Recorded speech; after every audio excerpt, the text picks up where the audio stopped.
बिस्मिल्लाहिर्रहमानिर्रहीम। अस्सलाम वालेकुम जी। आज की बहुत इम्पॉर्टेंट वीडियो एक ऐसे वायरस के ऊपर कि हर साल जिसकी वजह से हमारे यहाँ बहुत ज़्यादा परेशानी देखनी पड़ती है, बहुत सी अमवात हो जाती हैं। आज की वीडियो डेंगू वायरस के ऊपर। ये एक ऐसा बुखार है ख़तरनाक कि हर साल हमारे मुल्क में हज़ारों लोग बीमार होते हैं, अमवात होती हैं। हम अभी तक इसको समझ नहीं पाए और कंट्रोल नहीं हम इसके ऊपर कर पाए। कुछ बहुत इंपॉर्टेंट टिप्स आपको बतानी है डेंगू फ़ीवर के बारे में। और कल एक वाक़या पेश आया मेरे साथ, हॉस्पिटल में मैंने देखा, तो मैंने सोचा मैं आप लोगों के साथ शेयर करूं कि डेंगू वायरस, आपको पता है कि ये मच्छर इसको फैलाता है।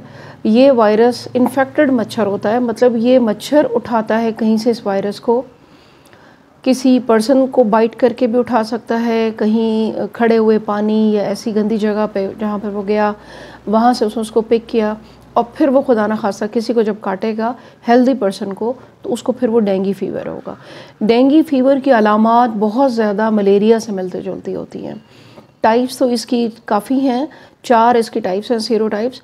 लेकिन ये है कि इसमें एक तो बहुत माइल्ड होती है, कुछ दिनों के लिए फ़ीवर आता है, ख़त्म हो जाता है। लेकिन जो इसमें स्वेयर डेंगू होता है वो ख़तरनाक होता है। डेंगू फ़ीवर में आपको ये बताती चलूँ कि ख़तरनाक इसलिए है कि इसकी अलामात मलेरिया से मिलती जुलती होती हैं, और चूँकि इसको स्प्रेड भी मच्छर ही कर रहा है, तो आप यूँ समझ लें कि मच्छर ने एक तरह का मलेरिया, जरासीम और डेंगू दोनों आपके जिस्म में इंजेक्ट कर दिए।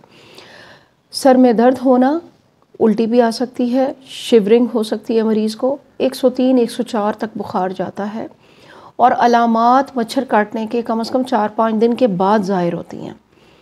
और ज़ाहिर जब ये हो जाता है तो फिर इस तरह की वॉमिटिंग, स्वेयर कंडीशन में जिस्म के ऊपर रैश, इसको ब्रेक बोन फ़ीवर भी कहते हैं। मतलब ये कि ये हड्डी तोड़, इतना शदीद इसमें हड्डियों में दर्द होता है हाई फ़ीवर के साथ। मरीज़ बिल्कुल लाग़िर हो जाता है, और चूँकि रेड ब्लड सेल्स भी उसके जिस्म में टूट रहे हैं, पिलाहट भी आएगी चेहरे पर, मरीज़ को वॉमिटिंग भी हो सकती है, और जिस्म में दर्द बताएगा बहुत ज़्यादा। हाई फ़ीवर इसकी निशानी है। और ख़ास तौर पर डेंगू का ख्याल आपने करना है कि अपने घरों में स्प्रे करें, अपने छोटे बच्चों को, प्रेग्नेंट लेडीज़ को इससे बचाएं। ख़ास तौर पर जिन लोगों को पहले डेंगू हो चुका था, कभी पिछले साल हुआ या उससे पिछले साल, तो उनको ख़ास तौर पे आपने केयर करनी है, क्योंकि स्वेयर डेंगू अटैक उनको हो सकता है। इस कंडीशन में जब आपको डेंगू डायग्नोज हो जाए, आपने टेस्ट भी करवा लिया, आपके डॉक्टर ने आपको बता दिया, तो फिर आपने किसी किस्म की एंटीबायोटिक और दर्दों वाली दवाएं, जिसमें कि आइबुप्रोफेन भी आ जाता है, नॉन स्टीरॉयडल एंटी इन्फ्लेमेटरी, आपने नहीं लेना है। सिर्फ पैरासीटामोल लें, वो भी आपका डॉक्टर जब बताए आपको कि कितनी लेनी है आपने। एक आपको होम्योपैथिक रेमेडी भी बताऊंगी वीडियो के एंड में कि आप अपने मरीज़ को दे सकते हैं, बिल्कुल सेफ़ है, जिसमें में दर्द कम होगा, बुखार कम होगा। और एहतियात इसमें आपने ये करनी है कि मरीज़ को कोशिश तो ये करें, मैं तो आपको यही सजेस्ट करूँगी कल का वाक़या देखने के बाद, कि मरीज़ को आप घर में ही आइसोलेटेड कर दें, घर में से मच्छर और ये स्प्रे करवा लें, और लिक्विड ज़्यादा दें, और इसमें आप विटामिन सी का जूसेस बनाकर मरीज़ को वो दें। कोई ज़रूरत नहीं है आपको पपीते के पत्ते और इस किस्म की चीज़ें करने की, क्योंकि खुदा ना खासा ऑर्गेनिक चीज़ें जब आप इस मरीज़ को देते हैं तो उसका पेट अपसेट हो सकता है, उसको डायरिया हो सकता है। ऐसा मरीज़ जो पहले ही एक शदीद उसके अटैक में आया हुआ है वायरल में, तो उसके पेट को भी बचाना है, उसके डायरिया वाली कंडीशन से भी बचना चाहिए। फिर मल्टीपल चीज़ें मरीज़ के ऊपर अटैक कर लेती हैं। घर का बना हुआ साफ़ सुथरा जूस दें और लिक्विड ज़्यादा दें। कम से कम हफ्ता 2 हफ्ते के अंदर प्लेटलेट्स जो डाउन होते हैं आपके, वो प्लेटलेट्स आहिस्ता नेचुरल इम्यून सिस्टम जो बॉडी का है, उससे वो प्लेटलेट्स जो हैं वो बनने शुरू होंगे। कम से कम 10 दिन 12 दिन वेट करें, 12 दिन के बाद फिर आप एक टेस्ट करवाएं आहिस्ता। अगर आपको प्लेटलेट्स बढ़े हुए महसूस हुए तो इट मीन्स कि इम्यून सिस्टम काम करना शुरू हो गया, प्लेटलेट्स अब बढ़ेंगे। हॉस्पिटलाइज्ड होने से थोड़ा सा अवॉइड करें। मैंने ये कल के वाक़ये में नोटिस किया कि लोग रश करते हैं ऐसी कंडीशन में कि जी हॉस्पिटल चले जाएं बस फ़ौरन। बहुत सी बीमारियां ऐसी हैं जो हॉस्पिटल से आपके मरीज़ को लग जाती हैं, अटेंडेंट जो साथ गए हुए होते हैं उनको लग जाती हैं।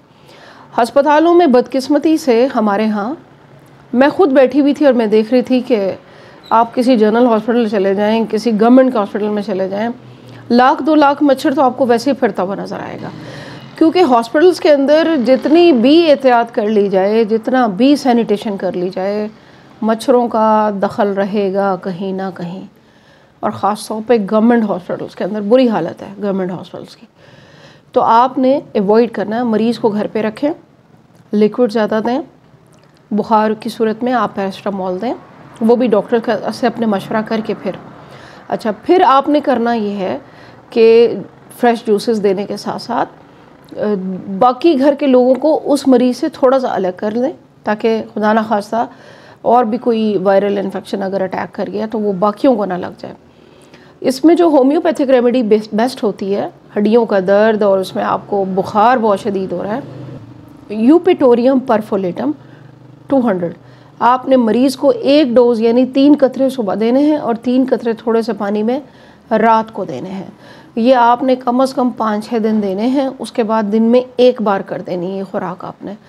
आप देखेंगे कि 15 दिन के अंदर अंदर आपका मरीज़ रिलैक्स भी होता चला जाएगा और आहिस्ता आहिस्ता प्लेटलेट्स भी बनने शुरू हो जाएंगे। हाँ, खुदा ना खास्ता अगर आप 10-12 दिन बाद टेस्ट कराते हैं और प्लेटलेट्स आपको बढ़ते हुए महसूस नहीं हो रहे बल्कि कम हो रहे हैं और भी ज़्यादा, फिर आप अपने किसी जनरल फिजिशियन से कंसल्ट करें, उनके साथ डिस्कस करें जाके रिपोर्ट, फिर देखेंगे डॉक्टर क्या कहते हैं।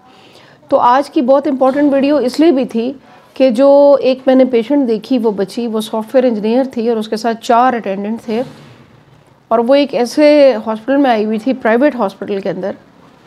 जो बच्ची नहायत ही डिप्रेशन में थी, कैनुलास लगे हुए थे और लग रहा था कि हाई फीवर से उठी है और व्हील चेयर पे थी। रिश्तेदारों ने उसको पकड़ा हुआ था, पता ही चला जी MRI है। अब उसका MRI क्यों था, जब उसके रिलेटिव्स मेरे पास ही बैठे थे तो पता चला कि बच्ची को डेंगू हुआ, सरकारी अस्पताल में आपने बच्ची को डाल दिया, वहाँ पे लगाई होंगी उसको ड्रिपें श्रिपें, कोई ज़रूरत नहीं होती इसमें ड्रिपों को लगाने की। आप उसको लिक्विड इंटेक दें, घर का बना हुआ, और आपने वो वहाँ पे बच्ची को शिवरिंग विवरिंग हुई, या हो सकता है उनका कोई पता नहीं कि उन्होंने कोई दर्दों की कोई अजीबोगरीब, इसमें आइबुप्रोफेन भी नहीं लेते क्योंकि ये आपकी किडनी पे असर कर सकती है। तो आपने उस बच्ची के, जब उसको कुछ झटके वटके आए, कुछ शिवरिंग हुई, उन्होंने कहा जी जाएँ MRI करवा के लाएँ। तो वो इतना एक्सपेंसिव, मतलब MRI plus depression plus anxiety plus बुरी हालत थी फैमिली की। तो मैंने सोचा कि डेंगू के ऊपर वीडियो बनानी चाहिए। आप एहतियात ज़रूर करें, घर के बाहर स्प्रे करें, घर के अंदर शाम को स्प्रे करें, घर में अगर छोटे बच्चे हैं उनको ख़ास तौर पे बचाएं, क्योंकि छोटे बच्चे के अंदर इम्यून सिस्टम ज़रा कम होता है लेवल, वो बीमार होगा तो ज़ाहिर है सब लोग परेशान होंगे। और नौजवानों को हो रहा है और घर में अल्लाह ताला सबको बचा के रखे। और आपने वीडियो सबके साथ शेयर करनी है, दुआओं में याद रखना है, और अगर चैनल को सब्सक्राइब नहीं किया तो कर लीजिएगा। इंशाल्लाह इसी तरह की सीजनल डिजीज़ और इसके ऊपर मेरी वीडियोस भी आपके साथ में शेयर करती रहूँगी। Thank you very much. Allah हाफ़िज़।